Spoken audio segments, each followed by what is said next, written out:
My name is Dr. Abdul Basith. I'm an emergency doctor in Toronto.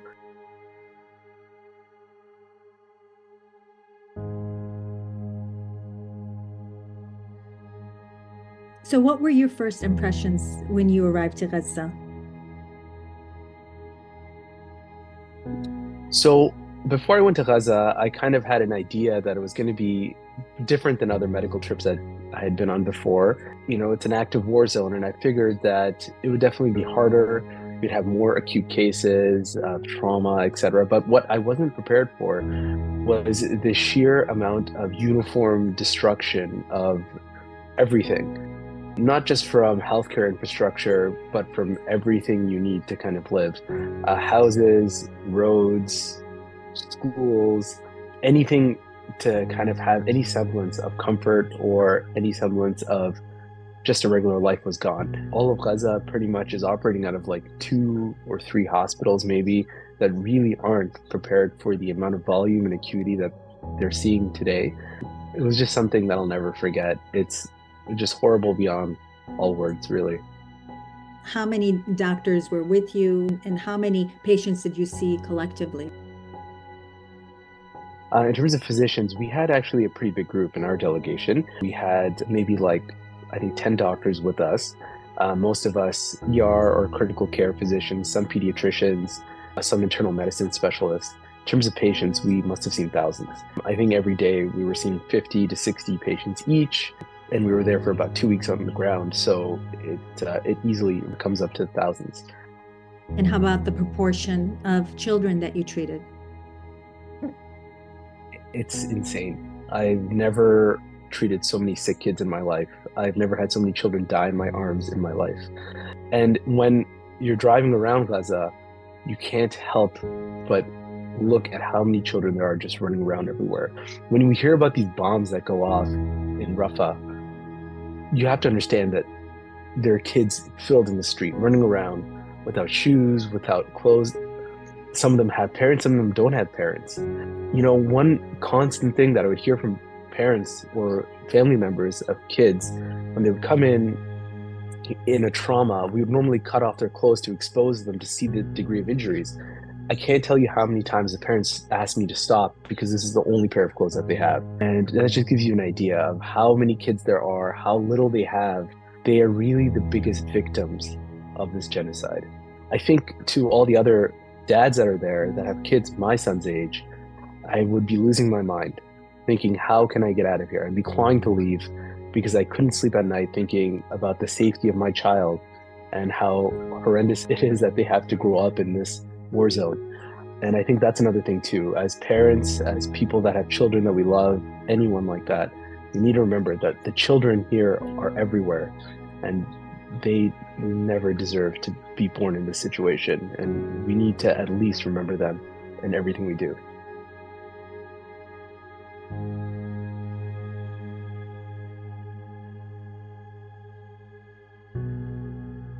So, what do you believe the implications are for the healthcare system through that defunding? It's important to understand the context in which the healthcare system in Gaza is operating.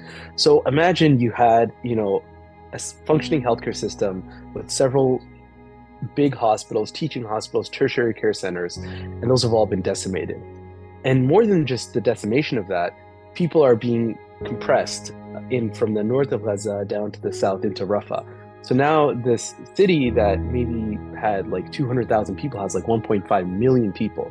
People are intense, people are crowded in schools, people are essentially everywhere. And so you have a healthcare system that's already pushed beyond the brink of collapse, that every day is being compressed further and further and further. And it's so hard to function in that situation because when you implement an infrastructure, it just gets destroyed the next day or it gets overwhelmed the next day. So when things are defunded, when outside support is defunded, is just another nail in the coffin. It's just another thing that's really strangling these people from being able to live. I fear that when this invasion of Rafah happens, the first thing that's going to happen is these healthcare centers are just going to be destroyed. In fact, that's what everyone in the Ministry of Health knows. In fact, that's what's happening. Today, Al Najjar Hospital, where I spent a lot of time working in the ER there, is going to be evacuated, as the east side of Rafah is being evacuated. And when this hospital's gone, I don't know where these people are going to go. What can people or organizations like Emgage do to help? So I think it's extremely important that there is continuous international support for things that are happening in Gaza specifically. I think when you are in this situation where you're in a war zone, when you're essentially cut off from everything, phone access, internet access is profoundly limited, you tend to get the idea that the world has forgotten about you. And it's important to remember that these people are still being persecuted, still being slaughtered, and we need to advocate for them constantly. And we need to make sure they know that we haven't forgotten about them. What message would you like to leave with about the tragedy and the crisis in Gaza and the broader implications for global health and humanitarian efforts? I think the biggest message is that whatever we're doing, it's never really going to be enough. We have to keep pushing forward. We have to remember that this crisis is far from over, and it's just getting worse and worse on a daily basis. Every day, the crisis worsens, the plight of these people deepens, and every day it's just going to get worse. So there's no reason for us to take our foot off the gas when it comes to advocating and to helping these people as much as we can. And when this conflict is over, we have to pick up the pieces. There's going to be so much infrastructure, so much loss. Over the last few months, it will take decades and decades to build back up what was lost. These people have essentially been pulled back 50 years. And from a broader global health perspective, I think the world is going to come to see that this is one of the worst genocides in our lifetime, certainly for me.